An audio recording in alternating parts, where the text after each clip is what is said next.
Yo, yo, yo, what's up, everybody? You're listening to the No Limits podcast on the brand new Strive Network. I'm here with my co-host, Mr. Joe Cortez. What's going on, guys? I've known Mike for several years now. We grew up playing sports together. We were big basketball fans. Yeah, he kicked my ass a lot. One time I broke his thumb, but that's a story for a different time. Yep.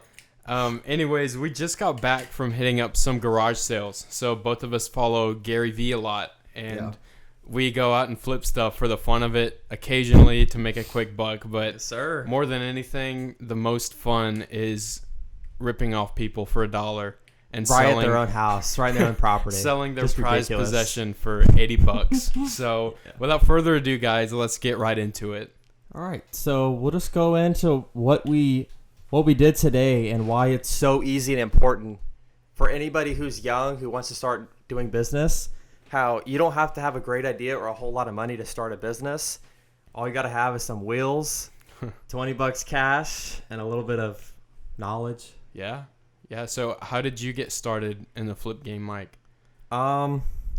Actually flipping, I didn't even start until about February of this year.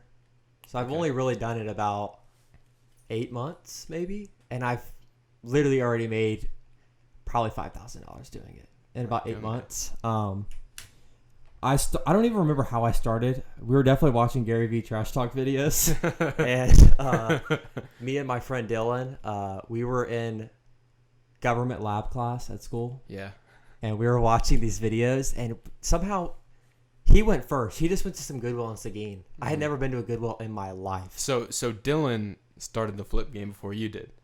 Sorta. Yeah. Yeah, it was weird. He just went to Goodwill one time in February, and he bought like these darts that were actually illegal. Like they were actually illegal to sell. And he bought them for like $3. And I remember he came back to school. He's like, dude, I bought this thing on eBay and they sold for like $800 before. And I was like, what? And he's like, yeah, but like it was a big game in the 70s and like kids were killing themselves. Like, cause they throw a dart at another kid right in the eye and they die. And so they outlawed it. They literally outlawed the game because like they weren't like little soft toy darts. They were like actual metal. And he got this from a Goodwill. Yes. Wow. And he got it. He didn't get $800 for it. He got like $80, I think, for it. And he sold it on Mercari like a few weeks later for $80. So what are some of the principles you follow whenever you go and start flipping? Like what can 15, 16-year-olds take away from you when they go and try and make their first flip? Well, take away, I'm not much older than you. Well, with that being said, we're 18 and 19, and it's really not that hard. You can do it. We could have done it if we were 15, had we known about it. Yeah, easily. If we had somebody to drive us. Yeah, easily. Yeah, Right. And a lot of times you don't even need somebody to drive you because you could have a yard sale down the road. Right. Just start with, when I first started, I didn't know anything. That your best friends are going to be eBay. Okay, you search the item on eBay. You go to the sold and completed tabs and just see what it sold for before. And another thing that killed me when I first started was I would buy something and it was $1 at Goodwill. It sold for like $12 8 months ago. I was like, so I just saw that it had sold before, so I bought it thinking it would sell, and then I didn't realize this piece only sells once every 3 years on eBay.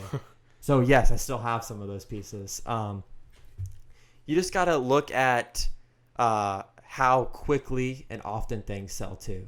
Things like so things that are hot commodities, like real printer hot in the ink market. that expires, like a lot of like sports gear. Like once that season's starting to get back into swing, it's going to start selling a lot very often.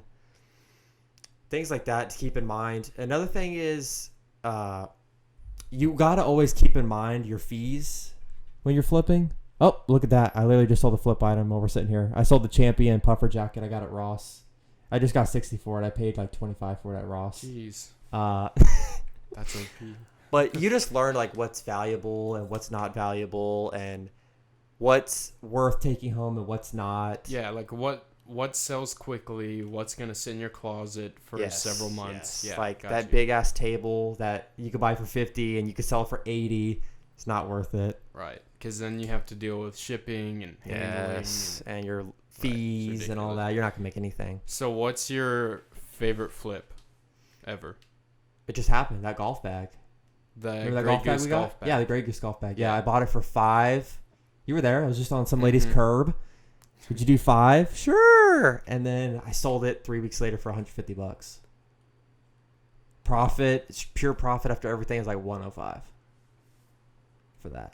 So you made $105 for a Saturday morning with my homies. And that was just one of your items. You probably made $200 that day. Yeah, I could pull up my sheet. Yeah, and show so you later. a little bit of simple math. So you made $200 in one weekend. In about 4 hours. You do that right. You do that every weekend. Yeah. So you can make $1,000 a month. No questions asked. Easily $1,000 a month. And if you're a kid, I know, especially if you're under 18, they're gonna be a lot more lenient. Like so, like if you do under $20,000 in the year, you won't have to worry about taxes. Mm-hmm. So if you're a kid and you're making $1,000 a month, that's $12,000 a year by flipping and yard selling, no taxes. That's without having to be a cashier at HEB. That's without having to go get carts when it's 105 degrees in Texas. Yes, $1,000 a month for a kid like us, that's gonna be enough to pay for your gas, your food, whatever else you want. If you're 15 years old and you graduate when you're 18, so you flip for 2.5 years and make $30,000 and you pay for your college. You could.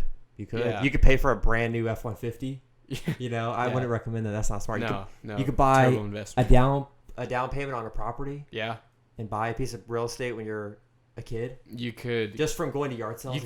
You could get more into it than we are, and like you could hit yard sales all the time, like Friday, Saturday, and Sunday. Go to Goodwill. Those are for the more extreme cases, but I'm sure you can make. There's a lot of people that do it. Yeah, like people turn this into a full-time job. It's crazy. I'm in a Facebook group called Thrifters and Resellers World. 50,000 people in the group. Probably half of them do this full time. Wow. Oh my gosh. So while we're talking about flip, like we're just talking about the flipping items, just because it's so easy. It's a real business to start. I would start Goodwills and yard sales. That's simple. Yeah, because with that being said, you learn several very key important lessons when it comes to business. So knowing your market, knowing how to deal with your fees, knowing how to delegate your time. Knowing how to make a deal. Yeah, negotiation is key and probably one of the most fun things you can do while flipping. When somebody offers you a jacket for $10 and you ask them if they can take 50 cents. Like nothing beats that rush right there, definitely. Yeah. Well, and it's a process from seeing that piece of trash in somebody's yard to saying, I'll give you $1 for it. Okay, sure. You go home, you put it up on eBay for $15, and then what just happened to me while we were recording? Ching! $15. Oh my God. And then you ship it out, and then you have your money in your PayPal account, and they get the item, they love it, somebody else loves it, and it's amazing. So one item like that, $15 for, I don't know, it probably took you, when you break it down, how much effort? When you break it down, the amount of effort that specific item took you, and the grand scheme of things, maybe 4 minutes, 4 minutes. So that's like 2 hours worth of bagging groceries at HEB. That's just the point that I'm. The longest process is going to be listing, but actually, if you take that item that you sold and you can see the exact same item sold before, you can put sell one like this and pretty much copy the listing. 5 minutes to make an eBay listing and to ship it out about another 5 minutes. So, I mean, if you like making $15 for 20 minutes worth of work, it might be for you. Yeah. And this is the type of business to where, like, my other business I do, I actually have to create products and source them. Like this right here is a box that I sourced. Right. I got in the mail, and then I have to list it myself, and it's a unique item. And it requires a whole lot of funds to get in, so you got to get a lot of them made. While yard selling and flipping, the product is right there. All you have to do is grab it, take it home, and sell it. That's it. The tough part is like scaling it, because at the end of the day, there's nothing really to scale because you're just selling one-off pieces. It's not like Apple where you can sell out 100 million phones. Yes, 100 million phones, and every year I'm coming out with a new phone. I have like this personal brand. That's not really going to happen. with the yard selling deal.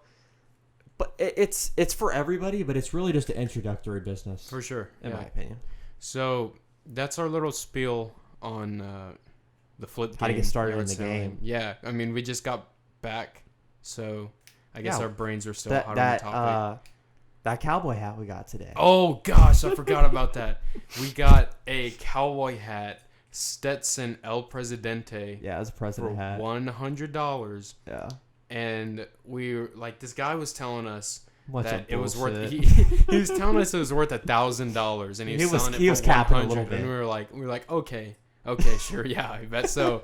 And so we were like, we might come back if we can go get some cash, but for sure we're interested. We all had the cash. Yeah, on us. we definitely had the cash on us. So we're walking to the end of the driveway. I get up to Mike, who's standing there on his phone, and he's like, scanning, Joe, of course. Joe, we gotta get that hat. And I'm like, what do you mean? He said, one sold 2 weeks ago for $860. And I was like, holy. Yeah. So we ripped that guy off for sure. It's sitting. It's still sitting. You know what's gonna suck though is whenever I sell that hat, I'm gonna pay eBay like $80 for the fees. Yeah, but it was. Yeah, I know. Still $800. We'll make a lot of profit. Yeah, but I know. $80 going eBay definitely sucks. Yeah, I know. So, with that aside, that's just an example of what can happen. Mm-hmm. And another thing about the yard sales compared to Goodwill is when you're at Goodwill, you can just sit there and just scan away, plug it in. When you're at a yard sale, you don't like want the other person to like see it's worth 300. Then they're gonna be like, I want 60 for it, not 5. Yeah. So you got to try to actually come in with some knowledge and kind of know what things are worth. Yeah. Yeah. So let's talk about the podcast game that we're getting into. Yeah. So, what gave you the idea to start this podcast, and have you done any in the past? Great question. Well, I kind of came up with the idea of us doing like a podcast network. So we're gonna have like multiple different podcasts, and you guys will see that in the days to come. But I've listened to podcasts I listened to the Brilliant Idiots podcast with like Charlamagne the God. Okay. And this other comedian. I listened to that podcast for about 4 years, probably. Mm-hmm. I listen to it every single week. So you just came up with the like podcast is something that you're very interested in, so you wanted to. Yeah, and then now obviously Joe Rogan podcast is huge, and I watch that one all the time. It's just a great way to do long form conversation and easy content, and just chat with people and record it, and it's very easy to consume because you can be in the car listening to it, at your house, laying in your bed. Yeah. I listen to podcasts a lot when I'm working, when I'm listing stuff from the flip, when I'm listing all my products, when I'm sourcing things, looking to buy stuff. I'm listening to podcasts all the time. Yeah, I agree with that 100%. Like anytime I drive, I don't listen to music anymore in the truck. I definitely listen to the radio. I plug in the Gary V podcast, Tony Robbins podcast. Tony Robbins was actually the first podcast I ever listened to. That was a couple years ago. But yeah, you're right. It is super easy to consume, and it's a step away from television where, like, to really get into TV, you have to be fully focused on it because you have to be watching it and listening to it at the same time. But for audio, it's something you can listen to just plug while it in. Focused on other things. Yeah, exactly. Like you can't watch TV while you're driving. No, well, you could. You can listen to a podcast. Yes, easily. Yes. Mm-hmm. Yeah, that's what I like about it. Yeah, definitely. It's super easy way to consume content for all you entrepreneurs out there, self-help junkies. If you're always looking to learn, you want to be learning as much as you can. If you have 24 hours in the day, you want as much as the time as you're awake to be benefiting your knowledge, to be benefiting having your a good intelligence. Time. Yeah, it's a good way for me to like just keep my brain active a little bit, because like a lot of like the listing items and just the day-to-day work doing business can be tedious. Right. It can get repetitive. It's going to be repetitive because you're doing the same thing every day. You're just slowly building and building and building. But the podcast and the videos keep my brain going and like thinking about that, because I don't really have to think about this while I'm doing it. I just I'm listing, and I'm listening. So I have an interesting question. How do you learn the best? I don't think I learn at all. No. As far as like auditory or like hands-on or visually? Yeah, I mean, sure that, but like, if you were to learn a new concept and you needed somebody to teach it to you, right? Not actually, or not only just give you information and have you learn, like if you want somebody to actually teach you something. Show me. Okay, cool. Because that's what happened when I got into flipping sneakers. Somebody that I knew said, "Hey, you want to meet me at this place?" And I brought my friend Dylan with me. We were like, "Sure." I really had no idea what exactly we were gonna do, and then he brought us along. He's like, "All right, I go here, and you just look for this type of stuff, and then you get these type of coupons, and you can get out the door for this." I was like, "Okay, cool." So I was with him, and he hand fed me like I've done all my other friends that I've gone with. I grab a pair here. That's for you. I promise you'll make money on it. And he gave me like 3, and I checked out, and he showed me. He literally showed me how to do it. I got home. I sold them all within a week. I was like, wow, that's amazing.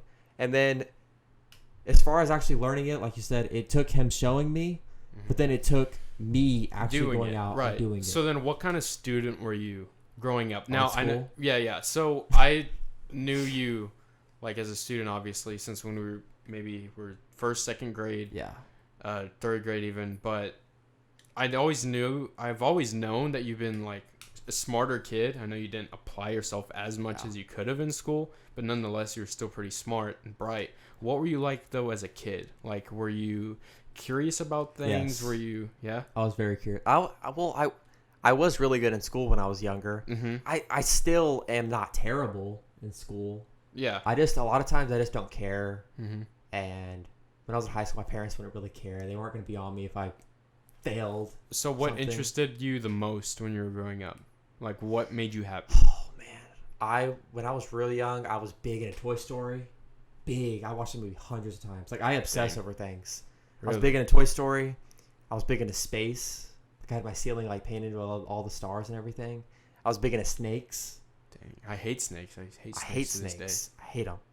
I went to the snake farm when I was big into snakes. I saw a taipan. I said, I'm out of the snake game. Okay. And then I got big into presidents, and I'm actually starting to get a little bit more into presidents, just like history and stuff. Yeah. And then I got big into sports, like 08. 08, like my first hit of sports, the first injection I got was Pats Giants. First Super Bowl they played when the Patriots were undefeated. So the David Tyree catch? Yes. Yeah. And the Boston Celtics versus the Lakers in 08. That's when I got into sports, and then I kind of blame sports for my downfall mentally, because I went from loving snakes and planets and presidents to like I loved sports. Yeah. College football, NFL, college basketball, all the time I'd watch it. I remember at one point in 6th, 7th grade, you wanted to be a sports analyst or sports reporter. Yeah, for the longest time. Then I realized I curse too much and I don't like going to school, so it wasn't for me. Yeah, you could definitely be Stephen A. I will be Stephen A. On this network, we're going to have a daily sports show. Cool. I promise. Let's do it. Yeah, so I guess we were kind of two different students in a sense, but still at the same time similar in a couple ways. So very curious, intelligent, like incredibly self-aware, but being able to think outside the box, whereas other kids that we grew up with or other students that I see a lot are like the general type of student population, because my parents have been in education too for 20 something years. A lot of those kids are just stuck in the box that's inside their head. Yeah, it's getting good grades. They don't know why they're getting good grades. They just are. Yeah. It's finishing high school, and then it's just going to college, getting really good grades there, graduating, and then, oh my God, now I got to figure it out. Well, yeah, but even on another level outside of that, like if presented with a problem that doesn't have like this clear cut way of doing it. Yes, exactly. Right. Like it's like exactly like a computer that malfunctions. Yes, literally what happens. It's overheating. Yeah, and so I definitely feel like you and I never really had that problem. In fact, like if we were faced with a problem like that, it would be more fulfilling because you're able to do it the other way. Yeah, exactly. So when I was growing up, let's see, I was interested in sports since I was like 4 or 5. My dad always tells me the story of when I was not even a year old, or maybe I had just turned 1. Yeah, because it would have been the World Series, New York Yankees, 2001. Damn. Like they won the chip that year, right? I believe so. Yeah. I mean, I can't remember anymore. I could have told you 7 years ago, but apparently I was sitting on the recliner and I was crying, like crying, like screaming my lungs out. My dad turns on the TV and the Yankees are on. Yeah. And I just was entranced in it. You're freaking out about it? Yeah. And I mean, I guess from then on out, I've been a huge sports guy. Believer in sports for sure. Yeah, it's kind of crazy how you just pick up to things when you're young, and like to me, I feel like when you're real young, your brain is like a sponge. A sponge. Yeah. Yes, you pick up so much information. I still feel like I am that way. Mm-hmm. Like I obsess over things. Like yeah. I had I've been doing business related stuff since probably about 8th grade. But, like, I really, really, like, went hard and, like, really, really wanted to do this stuff probably about, like, a year ago. And I've just been, like, just soaking things up. So, like, when you mean obsessive, you mean when you find something that you can love and is fulfilling, you go balls to the wall. Yeah. Yes. I was the same way, for sure. Even little things, like Harry Potter. I started reading Harry Potter in, like, 4th grade. We both went yeah, hard. we were nerds, like, big time. I still freak out when I see those books. I've read the series about 6 times. I only read it once. I have too much ADD right now to read it again. No, I loved it. And then I would watch all the movies. I would know every line for all 8 movies. It was crazy. I knew every character. I knew all the spells. Me and one of my buddies, Rain, we made a spell book of all the Harry Potter spells. What was the death spell? Avada Kedavra. Yeah, something like that. Yeah, it killed people. that was if they hit you, if homie hit you with that, it was over. Yeah, unless you're Harry Potter. Obviously. But so what about high school? Like, you're obviously this bright, young, curious kid when you were young. So the sports thing happened, you started becoming less interested in the school side of things. What were you like in high school? So we had always gotten along, I would say. Yeah. But like we I wouldn't say we really hung out that much because I kind of how do I explain it? Like, I was cool. I was popular. Everybody knew me. All the cool people at school knew me and liked me. Like, I played basketball for a little while and all these things, but I never really was, like, overtly popular, like, really cool, because I wasn't really, like, that good with chicks, like, being completely honest. Like, I started dating an underclassman when I was, like, a sophomore, and then I just kind of, like, rode out that wave the whole time. So I wasn't, like, too great with, like, girls necessarily. I wasn't trash. Yeah. But I would say in school, I was somebody that everybody knew, but not a lot of people knew. Like, they knew of you. Maybe right? all the, like, I just didn't really do anything. Yeah. Okay. I showed up to school, especially junior and senior year. I wasn't in sports, so I just showed up to school, hung out, acted like an idiot, said what's up with people, and then I just went home and did some of this stuff and hung out with my parents. I'm a loser. I hang out with my parents all the time. Things like that. But I mean, it's kind of my fault that I wasn't like out there and like. Well, I mean, I don't necessarily think that's that big of a deal. If you're just chilling, you're just doing what you want. I mean, I know. So here's the thing that I'm coming to realize. So you just explained what you were like as a student. I'll explain what I was like as a student in high school. Kind of like a 180. Yeah. So like freshman, sophomore, junior year, I was top 10 in the class, like national level debater. Brilliant. Genius. Football captain, basketball player, track runner, soccer player. The perfect student. Well, I mean, I wouldn't consider myself that because I hated learning about things I didn't care about. But I was definitely, as far as a character and being a student athlete and being just being a leader. Yeah, right. I forgot to mention class president, all that stuff, right? Mm-hmm. So complete 180 from Michael. Wasn't a leader, but after high school, we're in the same boat, Yep. And exact boat. I think that's incredibly interesting because everything resets. It's all over. It's like the regular season versus the playoffs. Yep. Of the NFL season. Anybody can go 16-0 in the regular. Well, not anybody, but I would say high school's like the preseason. Like the preseason's kind of like you're just now getting your squad together. You know, you're running through the backups. You're trying to go through the plays. You don't really know if the coach is going to work. And then once the season starts, now we're playing for real. We got real games that really matter. Like, okay, so like the outside of high school stuff, like, you know, we got to call our own shots now. Yes. You got to perform. You got to execute. Yes, if you start the season 0-4, you might be done. Yeah. If you graduate high school and you start doing crack or something like that, that's 0-4. You're done. The season's gone. See ya. Now, you know, if you know, it depends on what you consider success or whatever, but if you start a podcast once you graduate high school and you flip or you go to college and you start doing well and you're part of these chapters and these clubs and you got this really good job, you're like 3-1, 4-0. Yeah. And then the older you get and the more you go on in life is your season, then eventually you hit a point, in my opinion. I don't know when this will be, but it's like, are you going to really be something or not? And you make the choice whether you want to be like great or just average, you know, that's fine. That's when the postseason starts to me. Yeah. So it's like 40. It's like when the season's over. 50 maybe. Dang. I'm just looking at it as like a smaller scale. Like high school is preseason, college is the season. After college, it's the big time. You maybe do or die. College might be like the first 4 games of the season. Yeah, well, where you see where the season's gonna go. Yeah, I mean, we're 18 and 19 years old. We have so many years. I mean, hopefully. Or maybe we should say, because people don't need to go to college, we should say maybe 18 to 22 is the beginning of the season. Yeah. Because you don't have to go to college to be something in life.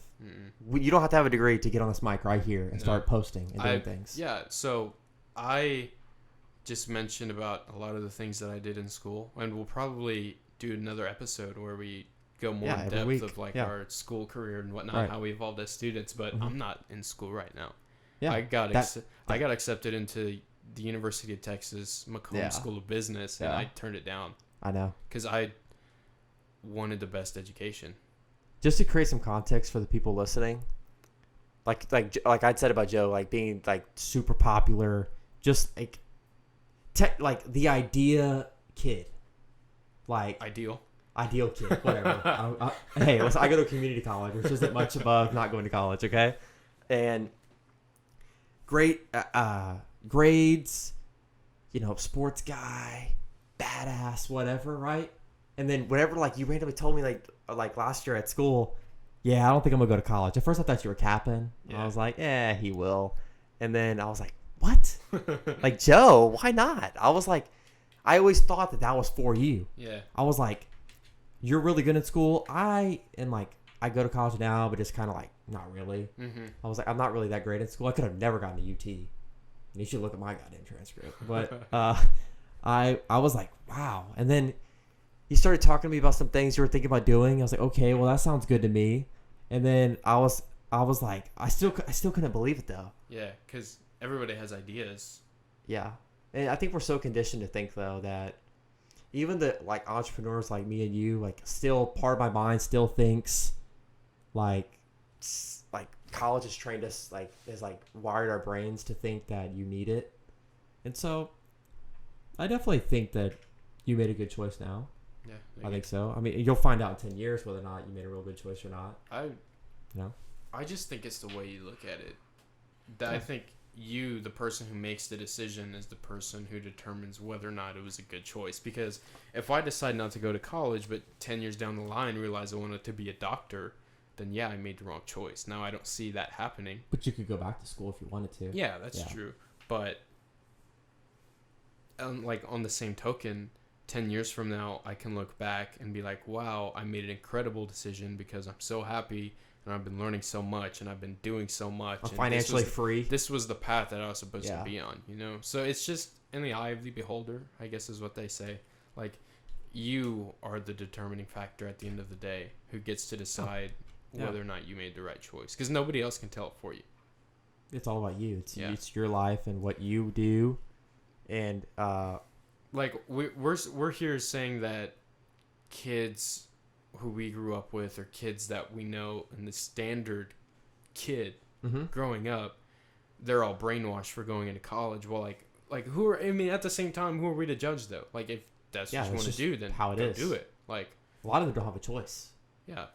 Like their parents are like, you're gonna go, we're gonna pay, too bad. Even, which is cool. Yeah, but... and at the same time though, people who want to be doctors, people who want to be educators, people who want to be lawyers, you need it. I feel like a lot of people want to be those things until they realize what those people actually do. Yeah, then they're like, oh, yeah, fuck, I had to cut somebody open. I mean, that's a different story for another day for sure. A lawyer, I have to read all day, every day? What? Oh my God, I have to read law? Like, have you ever tried to read a law? Good Lord. There's like 50 subchapters and all this weird text that doesn't make sense. It's terrible. Who wants to do that? But we need people to do it. Yeah, for sure. But not everybody can have a 1,000 employee business. Like, not everybody can be LeBron James. Not everybody can be Tom Brady. Well, I tend to believe that entrepreneurship or business is kind of like sports. Like, you're born with a little bit of ability and skill. Yeah. Like, I know you especially, and me a little bit with basketball. Like, you're born with just like a little bit of ability, like natural ability to play and like to shoot and run and jump. And some kids just don't have that baseline skill, so they'll never be good. No matter how hard they work, they'll always suck. Yet the kids with a little bit of ability, the ones that go balls to the wall and really work, then all of a sudden they're special. Steve Nash. And the kids with a bunch of ability, what's that? That really big center that played for the Lakers in the 2000s. Oh, Andrew Kwame Brown. Kwame Brown was number one out of high school. Wildly talented, never worked out. Never tried. I think entrepreneurship is the same way. You have to be born with a little bit of ability, a little bit of aggression, like a little bit of natural savvy. Yeah. But then it also depends on how hard you work at it, how much you try. If you quit. A lot of people just quit. They just stop. Whatever. A lot of people quit because they see it as a short-term game. Like, you're not... Yeah. People can. We're going to do 200 episodes of this podcast and nobody's going to listen to it. Right. So that's the same strategy we implemented on TikTok, too. Like, we're going to start making videos. We're going to put out, like, 50, and who cares if nobody I'm just going to put this out there for the world. I am the worst right now with social media. I'm always good on social media when I'm on it, but I never stay on it. Why? I don't know. I just I freak out. I get a little bit of steam. Yeah. And then I freak out. And then I just quit. Which sucks. Like TikTok. I literally started a TikTok. You text me one day and said, "Hey, let's start TikTok." Okay, I'll start TikTok. Yeah. I did it for about 2 months. And you were eating. Every day I was eating. I was getting a stupid amount of plays every day. I didn't even have a profile picture. Yeah. Because I couldn't take a picture of myself that I liked. I was like, nah, screw that. And then I was just eating thousands of plays on every video. And all I did was just doing what I'm doing now. Hey guys, what's up? I'm at a yard sale. Flip this for this much money. Bunch of people liked me. And this was probably only a month ago. So, I mean, I've only been off for probably about 2 or 3 weeks. But I just got this steam. And then I cooled off. Same thing. I know right now Instagram's the biggest platform. I have been trying to get myself to get back on Instagram for months. And I'm like, what do I post? What do I do? And a lot of it's just about doing. Yeah, so I think one of the things about Instagram that I don't like is that people are controlled by the amount of likes that they get on their photos. Right. So, same thing with podcasts. People are obsessed with the amount of plays they get. Yeah, people aren't going to post what will make them happy on Instagram if it means they won't get a certain number of likes. And so, actually, what I've been trying to do, because I've been on Instagram for quite a while now, but I've just been posting whatever makes me happy. And, I know it makes me happy whenever I get certain 3 friends who comment something funny about the video, and I, laugh and have a good time. Yeah. And literally, literally sitting at the kitchen table and laughing as I'm reading. Yes. That's what it should be about. You shouldn't be posting a so picture. Some random girl likes it. You're never gonna meet them anyways. You probably don't have the balls to talk to them. You know how many people I've seen scroll through a timeline and just like every picture in their timeline? It's like, you don't even like that. You don't even look at it. You don't even know what that says. Yeah. Like, when I was on Instagram, I'd have to really like something to like it. I never liked I still stuff. I don't like. It's not a habit for me to like something on Instagram. No, it's like not. the habit for me is to scroll through and look at everything instead of clicking, instead of double tapping it. And it's weird. I'm the same way with YouTube, and it makes me wonder. Like, once we start posting on YouTube, how many people are fans who never subscribe, who never like videos, who never comment? I do that all the time. Because I watch so many people, and I love so many people who but you're not even subscribed to them. Yeah, exactly. And it's nothing personal. It's not like no, you love their videos. Yeah, it's not like I'm choosing not to follow them. I just don't think about it. Yeah, exactly. Exactly. Yes, I'm just so immersed in their content. You know, yes, I mean, that's I know. one end of it. But on the second part, like, I'm not thinking about, oh my gosh, this guy's amazing. I need to support him as much as possible. I need to give him a follow. I need to give him a shout out. Yeah. I mean, I'm gonna watch your video and I'm gonna vibe with it, and then I'm gonna see you tomorrow. Yeah. Like, I watch Graham Stephan a lot. He's like a real estate, personal finance guy. I'm sure some people listening have heard of him. Every video, he says, smash the like button. Yeah. Don't forget to like it. I've never liked a single one of his videos ever, and I've watched them all, and I love him. Wow. Like, I was watching his videos for months. I didn't even realize I wasn't subscribed. It's like, oh shit, I gotta sub up real quick. And I don't leave any comments on videos ever, or anything. It just feels weird to leave a comment. Like, especially on YouTube. Do you actually have to, like, type it on your computer? Yeah. I don't do that. That's so weird. I think what would be cool about YouTube is if, like, the community section was able to be more interactive. The way I think it'll I mean, I don't know. I don't know how social media will evolve and, like, all these big platforms, what they're going to look like in 5 years. Because YouTube won't die. No way. I don't think so. It's going to stay around for a long time. Like, the thing with Instagram, junior high, when we were in junior high, first starting on Instagram, I couldn't have pictured what it would look like 5 years from now. Well, shit. You know, Instagram was... I first found out Instagram about 6th grade, I'd say. Yeah. And it was big. I was like, whoa, Instagram's big. Everybody had an Instagram. I thought Instagram was going to die. I was like, Instagram's going to fade out, and then people are going to get off of it. And then it just hit this surge the past 2 or 3 years where it's gotten really big. And I feel like it got big, and then it may have, like, had a little plateau, but then it's just surged recently. And I can't explain it. I don't know why. I think it may be... I mean, I don't know about the numbers, but I like it more than Twitter, maybe. Or at least I spend more time on Instagram. It's better than Twitter. I can't compare the two, because I do like Twitter, too. Because, like, the other thing... So, I'd mentioned about how I just post random things on Instagram just because I like certain people to, you know, think about me. And think it's funny. Yeah. Like, some of my friends that I haven't seen in a while, like, I'll send a video. Like, you look like a fat ass Joe, and you just start laughing. Huh? Yeah. You post a video of yourself, you're like, you look terrible. Yeah. Like, I'll be in the car and listening to a song that I used to listen to on the bus. Yeah. During soccer season. Yeah. And I'll record it while I'm in the driveway, not driving, of course. But you made a lot of TikToks while you were driving. I'll record it and I'll, tag those people, and, like, all I care about is them seeing it. Yeah. You know? Yeah, I've been there a lot with Instagram. I just need to get back on and be active again and just post what I want to post. I've gotten a lot better, like with Snapchat especially, just posting, and TikTok for a little bit. Just posting myself. I'm goofy. I am. Mm-hmm. I'm stupid. I know. I love to hustle. I take terrible pictures of myself all the time. Just is what it is. Like, I just need to embrace it. It's like, just you. Like, you don't have to let the amount of likes that you get on a post to control what you show the world about yourself. Because all social media is about telling everybody else your story. It should be, yeah. It should be like documenting your life, in a sense. Because that's the point. Like, that's why they created, like, Instagram. What was it? Like, your life and pictures. Your life. Yeah, your life and pictures. Like, that kind of thing. Facebook. Yeah. Sharing. Your life and pictures, not necessarily my pictures of the life that I want you to think I live. Yeah. Like, I'm obsessed with this recently.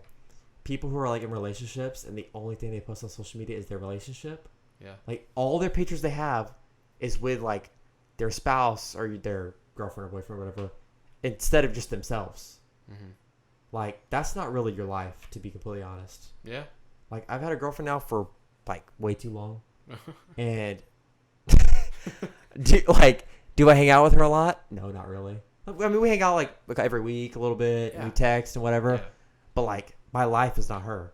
So it would be very inaccurate for me every day to be on Instagram, taking pictures of her and all of her pictures and all that, or just like, okay, this is what I'm gonna do when I get back on Instagram. I'm gonna make a post pretty much every day, and if my day sucked that day and I eat shit all day, I'm gonna post it. Yeah. I'll post a picture of myself like on Saturday when I picked up all that trash in the neighborhood. Yeah. I'm gonna take a picture of myself next to a trash bag, be like, I'm picking up trash today. Life sucks. Yeah. God, I wish it could be Sunday and I'm watching the Cowboys already, because that's just real. Yeah. And nobody sees that on Instagram. Yeah. People only see you win on Instagram. Like the general people. Win, yeah. And it's not even like that big of a win. Win. It's like quotations. It's like you won your football game. It's like, all right, well, you won, but show me a picture when you lose 70-0. Yeah. Yeah. Like I want to see you post the scoreboard when it's 70-0, and I want you to post that picture where you're getting stiff armed, right? Dude. Whenever Max Preps has the picture of you just getting stiff armed right in the turf, like post that. Be like, damn, that dude busted me up. Yeah. Because it's just the truth. Yeah. And what are people gonna do if you post that? Like judge you and say, "Oh, this kid sucks." Like for one, they'll think you're funny. For one, they probably already know you suck. Yeah, exactly. For two, I mean, so what? Like, you got stiff armed when you're in high school and you're never going to play football again for the rest of your life. At least you're on the NFL and everybody in the world saw it. Oh, yeah. At least you're not getting, losing endorsement deals. Yeah, you're in the Super Bowl and you get stiff armed into the ground. That one I may or may not post. I don't know. It just depends. But most people don't see that on Instagram or Twitter or Facebook or whatever, so I think that'd be interesting. Yeah, for sure. And I've taken a movement on Instagram to do that, just posting what I L's. Like. And on not posting L's, but like posting what I like. Yeah, like posting what weird, you like. Yes. Terrible videos that I recorded with some of my buddies in Florida, and I'll post them. You know. Yeah. Another thing, like on Twitter, I'll just tweet random things that I'm thinking about, like what I'm gonna do. MAGA. yeah, big time. But what I think would be a really cool idea for like all the famous people to have a thread with other, like, say I'm a celebrity on Twitter, mm-hmm. if there was an option on Twitter for you, a consumer, to come onto my profile and view a thread that I share with another celebrity, mm-hmm. I think that'd be pretty cool. It would be. Like if I'm say I'm a $100 million business owner and I'm 25. Okay. And I have a conversation on Twitter where I only text another buddy of mine who's also an entrepreneur. He has a $200 million company, mm-hmm. and we're just going back and forth on Twitter talking. Like that's where we text. Does that make sense? Right. Yeah. I think that would be cool. Transparency. Yeah. That's where the whole game's going. Yeah. Everything. Bringing value to people. I feel like a couple years ago, everything was like you saw one thing in public, but then a whole different thing in private. And I think a lot of that has to do with evolving social media, people loving online content more and more, so they want to see more and more. Mm-hmm. They don't want you to post that 3-minute clip from your podcast. They want to see the whole podcast. Yeah, like for a good example I can give you, if you're a sports fan and your favorite player in the world is on Instagram, you don't want to see their highlights all over their page. I've seen that already. Exactly, and everybody else posts it too. Like, I want to see you when you're with your family. I want to see you play Xbox. Yeah. I want to see you, throw the football in the backyard with your son. I want to see your dog. Yeah. Like, for me, Sam Ellinger, I love the Texas Longhorns so much. Mm-hmm. Even though I decided not to go there. Mm-hmm. I still love Texas. You love this so much you decided not to go there? Yeah. Yeah, the irony, right? But, like, I saw a video the other day on YouTube where it was Sam Ellinger, and it was him mic'd up at practice, and I was like, oh dang, like I get to see this dude in action. Like this is where you get paid in practice. Yes. Like, I want to see that because I know he dices fools up on the field. Yeah, I've seen all of his highlights. I like when they do the mic'd up during the games too. Yeah, that's cool. pretty fresh. Yeah, and we need to get some XFL action going. Maybe we can start a live commentary thing. Pro football league. A league? What do you mean a league? Dude, we just hire people football? To play football. No, we can't play football. I want to play football. No, just like touch football or flag or something. I'm not getting hit. No, yeah, I miss sports so much, definitely. Why don't you, while we've been talking a lot about like social media and that kind of thing. Yeah. Why don't we get on to, Wait, hold, pause. Okay, hold on for a second. I just want to let you know. For years, I'm gonna start a mini basketball league. Mm-hmm. I swear to God, I'm obsessed with it. Continue. Okay, yeah, no. I remember when I used to go to your house in like junior high, and you had the mini basket, the one with the blue. I'm technically an adult. God. I'm technically an adult. I swear to God, I play It's at least right an hour there. a day. Yes. Jeez Louise, I didn't know it was sitting right behind me. Yes. That's crazy. That's another. Some things never change. Some things never change. Okay. Mhm. And if you're telling me there's not an audience for people to watch 16 to 22-year-olds, and it's like in like an open area, maybe like somebody's like whole living room, like just like a big open area, playing mini basketball like 3-on-3 and like just playing hard. Mm-hmm. You're smoking crack. There's a fucking audience for it. I promise. Yeah, I bet. That's gonna be like my 10th business I do. Dang. So let's get on that topic. The idea of, or the topic of business ideas, and I guess we'll kind of wrap it up after that. Yeah, we'll need to wrap it up. We can hit so- again next week, of course. So give me the business that you're running. Explain to everybody what you do, and then tell me an idea you have for the future. It's hard to even explain what I do. Yeah. I'll just say it, black and white. Right now, I sell a lot of phone cases. I started selling hats. I started selling beanies. I sell a lot of vinyl records. I sell sneakers a lot. I yard sell. And I've broken those into 2 different businesses. Mm-hmm. I have like more like a retail one, which is all my cases. All the things that I get that are brand new that are actually my products is one business. And then I have a resale business, which is shoes, yard sales, Goodwill, all that stuff. It's a flip business. And that's what I do. That's basically all that I do. And now we have this. That's what I do. What do you tell the people your $100 million idea on what you do? Because this is very interesting to me. Wait. Okay. Because I still, I'm gonna be honest, I still don't even completely understand how digital marketing agencies work. Well, okay. Well, I'll let you know how I started. Mm-hmm. So my initial understanding of a digital marketing agency was a person who considered himself an agency to run somebody's Facebook account, run their digital ads, and give them tips on how to improve their website. And I was like, okay, that sounds simple enough. Yeah.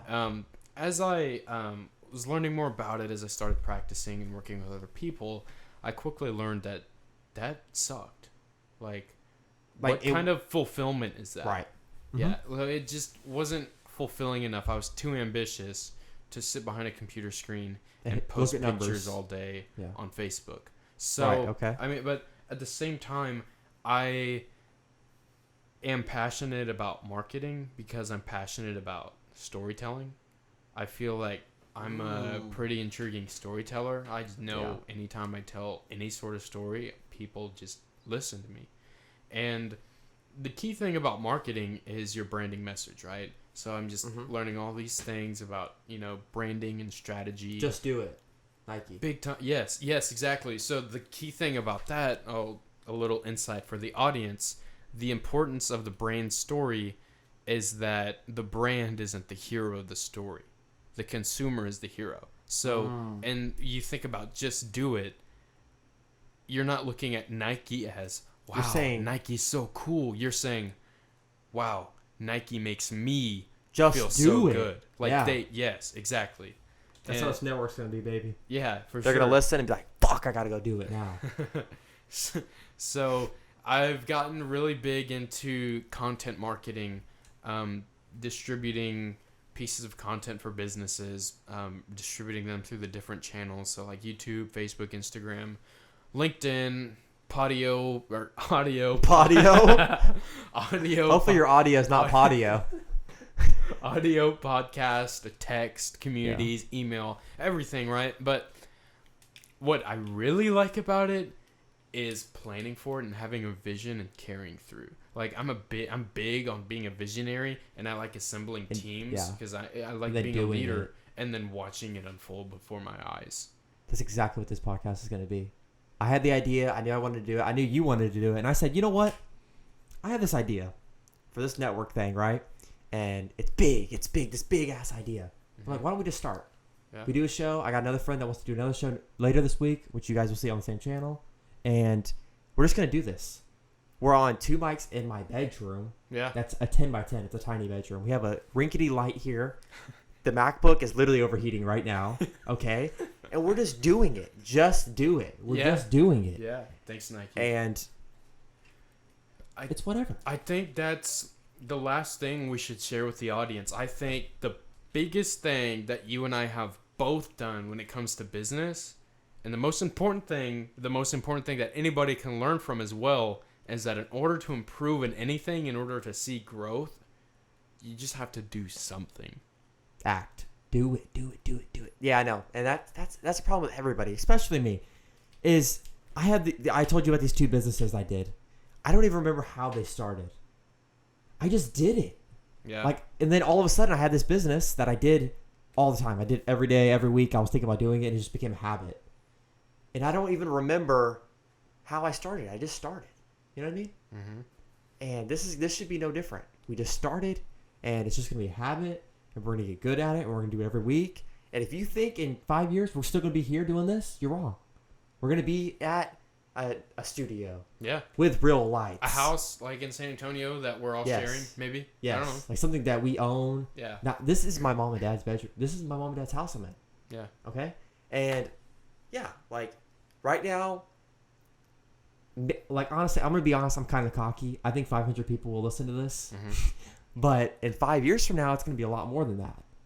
But the actual content itself won't change. And that's what's going to sell it and make this podcast great. The content will change. I get the substance and the ideas and the But it's the talent that's going to sell this, not a quality of the video. Yeah, it's not the camera that makes the photographer so good. It's not the shoes that makes LeBron the greatest basketball player in the league. It's what he right does in them shoes. Yeah.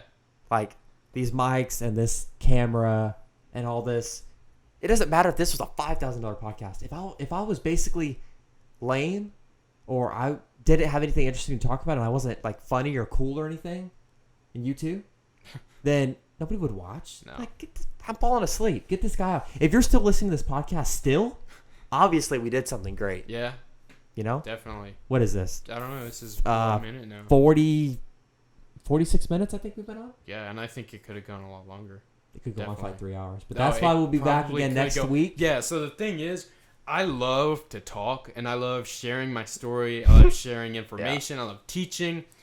But sometimes I get so caught up in that it starts taking too much of my time away from doing what I need to do. So, like, limiting the podcast time to below an hour instead of we'll do it again hours. next week. Yeah, because I mean, we definitely could go on for 10. We could probably make a 10-hour podcast. Some Gary Vee shit. A 10-hour video. We can remember that. We can make a 10-hour. We can make a 10-hour podcast and do nothing. And every single person who listens, I'll probably give them $200 each. If you listen to me talk for 10 hours, I'd give you $200. I would. Like, who does that? If they're listening, if they hear me talk right now, like if they're listening to this, like this phrase, I just want you to know that I'm saying thank you for coming this far. Thank you for finding us interesting. At the end of the day, yes, it comes down to talent and our ability to be entertaining and thoughtful and insightful. But if it's not what the audience wants, then we're screwed. I'm gonna keep it 100% honest. This podcast is gonna go on YouTube and SoundCloud. The other platforms we'll figure out later. If you're still listening to this podcast right now, if you're on YouTube, please like, comment, subscribe, comment, and say I'm still listening. Yes, do that. Okay, no, if I'm you still do, listening. if you comment these words in quotation, I'm still listening. Yes. If you comment that, I'll be blown away. We have to do something for them. At least the first person. I was immediately gonna say we'll mail you a letter saying, but then they'd have to post their address on the internet. Okay, tell them to. Okay, if they do that, we'll follow them on Instagram if we don't know them. And Yes, like, of course. we'll figure out what we can do. We'll for them. shout you out at the beginning of next week's podcast. Yeah. All right, yeah. easy. We'll do And something better than that because we know you probably don't want to be shouted out on a podcast. I know that doesn't mean much. We'll take care of you though for sure. If you're on SoundCloud though, follow us, like the track, comment down below. If you're on SoundCloud, say I'm still listening. I'm on Yes, SoundCloud. Please tell us that you're still listening. But more importantly, we'll see you guys again next week. This was episode 1 of No Limits Podcast on the beautiful Strive Network.